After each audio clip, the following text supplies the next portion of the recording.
నీకు వందనాలు, మీకు అందరికీ నా వందనాలు. నాకు అన్నయ్య ప్రార్థన, నాకు కొడుకు వివాహం కావాలని ప్రార్థన చేయమని ఎన్నో మాటలు చెప్పాను అన్నట్టు. అన్న ప్రార్థన చేశాడు, ఘనంగా కార్యం జరిగింది. ఘనంగా దేవుడు మాకు బాగా ఘనంగా వివాహం కూడా చాలా ఘనంగా జరిగింది.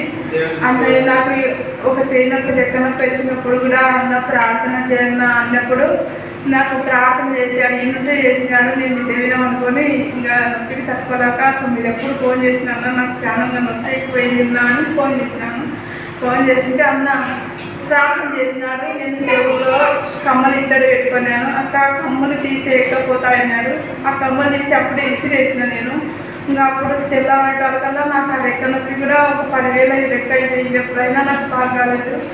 నాకు అన్న ప్రార్థన చేసినాక నొప్పి కూడా బాగా అయింది. కార్యం కూడా వివాహం కోసం అన్న కూడా ఎంతో మా కోసం ప్రార్థన చేశాడు. మా కుటుంబం కోసం మాకు ఎన్నో కార్యాలు జరిగాయి, ఎన్నో మేలులు జరిగాయి.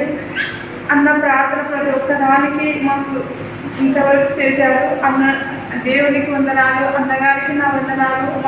మాకు నేను దేవుని నమ్ముకునే అంటే ఎన్ని మేలు కావాలంటే అన్ని మేలు, అన్ని కార్యాలు జరిగినాయి. నేను దేవుని నమ్ముకొని ఎప్పుడు నష్టపోలేదు.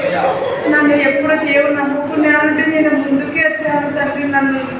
నన్ను దేవుడు ఎప్పుడు తలగానే పెట్టాను, సాకగా పెట్టని చెప్పినట్టు దేవుడు నన్ను అన్నుల మధ్యలో కానీ నా బంధువుల మధ్యలో కానీ నన్ను ఏ తక్కువ చేయకుండా నన్ను బాగా వాడుకుంటున్నాడు దేవుడు.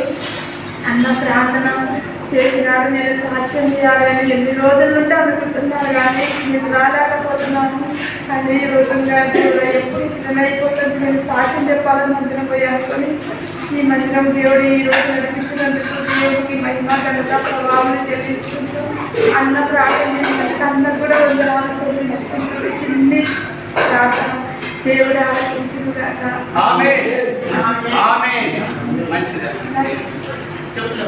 నాకు ఇచ్చిన కోడలు ఇప్పుడుక నేను అమ్మురాలని భయపడుకుంటూ వివాహం జరిగింది.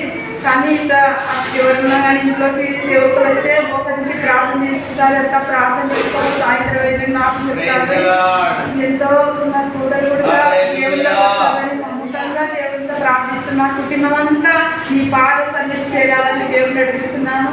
మా కుటుంబం కోసం ప్రార్థన చేయాలి. నాకు ఇచ్చిన అల్లుడు కోడలు కొడుకు అందరం ఈ మందిరం నడవాలని ఆశతో ఇప్పుడు కూడా దేవుడిని అడిగాను. నేను సంతోషంతో మందిరంలో మా కుటుంబం అంతా చేస్తున్నాయని దేవుడిని అడిగాను. అలాగే నేనైనా మా తండ్రులు మా కోసం ప్రార్థన చేయమని మిమ్మల్ని కూడా వేడుకుంటున్నాను. అన్నని వేడుకొనిచున్నాను. ఈ చిన్న సాక్ష్యం జీవించిన కాక.